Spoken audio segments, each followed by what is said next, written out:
Hello guys, welcome back to another Lumby trading video. In this one we're going to be doing in-depth stock analysis on Walgreens Boots Alliance.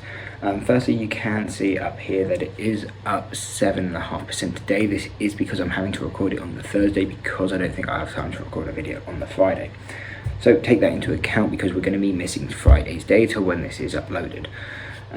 But we still get straight into it. And firstly, why is it up so heavily, at least on the Thursday? And that's because of good earnings. They were estimated to make $1.02 a share, and then their actual number was $1.17 per share, so that would be expectations by quite a bit.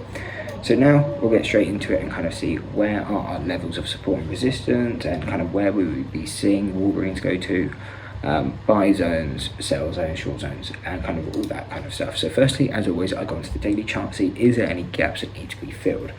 And when looking at gaps, I only want the very clear ones. So anything that sticks out to you kind of right away are the ones I look for. And we can see there is quite a lot of gaps in this previous part, but as of right now, none of these have been, or these ones actually have been filled. And the ones all the way down at the bottom over here are quite far away from where we are now and have not yet been filled. And the thing is, we only, or most people, including myself, only tend to use a 1 year chart when looking for gap fills. And we can see that within about the next week or two, these two gap fills will be with or off the chart, because obviously it only shows you the last year of data. And coming into the end of this month, early next month, this kind of data will be gone by then. So unless Walgreens kind of pulls back to this zone by the end of the month, these gap fills will kind of be irrelevant, because we don't tend to trade gap fills older than a year. So yeah, but looking at this, we can see there's no real gap fills that we need to be looking at. So instead we will go onto the flexible chart, and then we can see the standard deviation. And going straight onto this, we can see that Walgreens came into our fourth deviation on the 4 hour, or first deviation on the 4 hour, and that's when earnings came out and we had our strong bounce, which again isn't really a coincidence. When stocks come into the first deviations, you tend to get a bounce,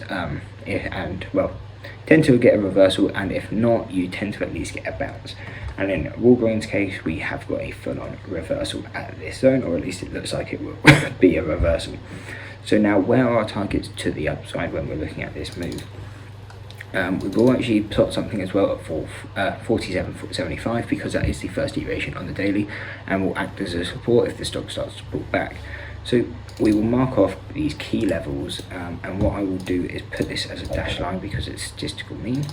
And yeah, we'll just plot all these lines down, and then we can start breaking down where we see this stock going. So we can go into a clean chart quickly just to analyze these levels. And firstly, so 45.75 is where we would have looked to get long, to get in the whole move. So this would have been our first deviation, and so I don't know if we've uploaded a Walgreens analysis recently, but I do think I posted it in the Discord saying that when Walgreens comes into this $45 level, it would be a low risk play to be getting long. But obviously some people avoid that kind of trade because earnings were coming out, so you also took that risk. If they did worse than expectations, we could have quite easily gapped down and ended up around like $42 or even $39.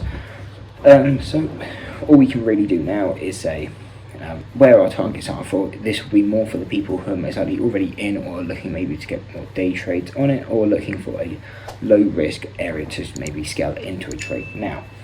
And so the first kind of level right now we already hit our first target. So if I was long on this trade, this is the area where I would have at least locked in some profits, but usually when I come into this level, it would be 40 or 60% of the whole position I would get rid of here.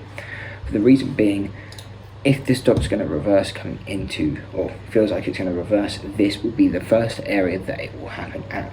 And also, as we can see on the 4 hour chart, Walgreens is more of a downtrending stock. It's been more consolidating for the past 180 days. And more recently, it has been weaker than it was in the previous, let's say the most recent 90 days have been weaker than the first 90 days for the 180 days. So what this does show you is that it's riskier to be holding on the long move, because when you see these standard deviations trending downwards, it also shows that there's more weakness to the stock than there is strength. The only thing conflicting with Walgreens is that on the 4 hour it's downtrending, and on the daily chart is uptrending. So that's the thing you always got to be looking out for, and it's why I still would be locking it in profits into this first deviation, because you're taking on that risk of where one's downtrending, one's uptrending, so you're getting two different kind of stories. So yeah, definitely that would be a key area to be locking in profits, and if not even getting out complete, depending on how you trade. If you scale out trades, that would definitely be the first scale out zone. Then there's 153.17, or kind of just 150. You can think of it as 53.25 or $53. This will be another key level because it's the statistical mean on the daily chart. So usually when stocks come into here, you either get a heavy pullback or a heavy push forward.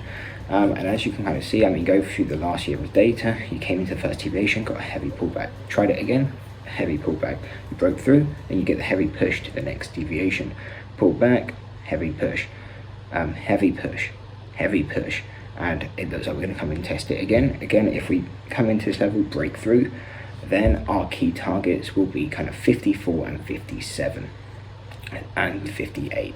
Those will be kind of our levels we'll be looking at. We would expect it to break the 54, and we'll most likely see the heavy resistance at 57 and 58. So those are the kind of the up targets, and how we'll be looking to trade it is that 53 level is you want to be keeping an eye on. If it's struggling to break out of there, then it could be a good idea to start scaling out of the trade. But if we do break through, then we do have kind of a push target of around $57, $58.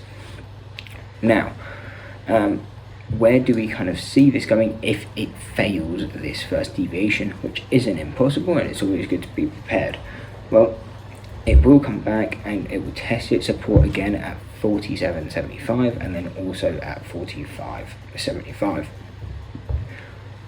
You can be getting along at these levels, and they would be considered low risk. But as we're now, if it comes back to this kind of level, we're no longer trading off the good news of good earnings. We're just going back to kind of just trading normally, unless there's new news coming out. So you can trade that as normal trades, but you probably won't be looking for as big as a move, because earnings will help the move go a lot quicker, and usually a lot more momentum. So as we're trading off good earnings, we're looking for those kind of further off expectations of around 47, so at least the 52-week high. Could also be the all-time high. Let me have a quick look. I think it is an all-time high. Nowhere near an all-time high, sorry. So yeah, so the 52-week high is what we would kind of be looking for our target right now. However, yeah, if we do instead fail at this deviation or the statistical mean, we'll push back down. If we don't bounce off the 45, 47, then we'll be looking to stay out of this trade for a while until it comes down to 42.75, and then we'd be looking to do the same kind of trade, getting along at 42.75, taking in a bit of profit down at the first deviations, just because, again, if you're only getting a small bounce, that is where it will go to. So it's usually good to lock in a bit of profits there, then you can move your stop to break even, and then you're taking a risk-free trade. If it continues up to the statistical mean and then further onto the first deviations, then you're going to have a great trade, or break even. So it's usually just a way to kind of keep the win rate high, the losses small, and the wins large or medium. So that's the overall breakdown on Walgreens Boots Alliance. Hope you enjoyed the video. Hope you see you in the next one, and that's it. Peace.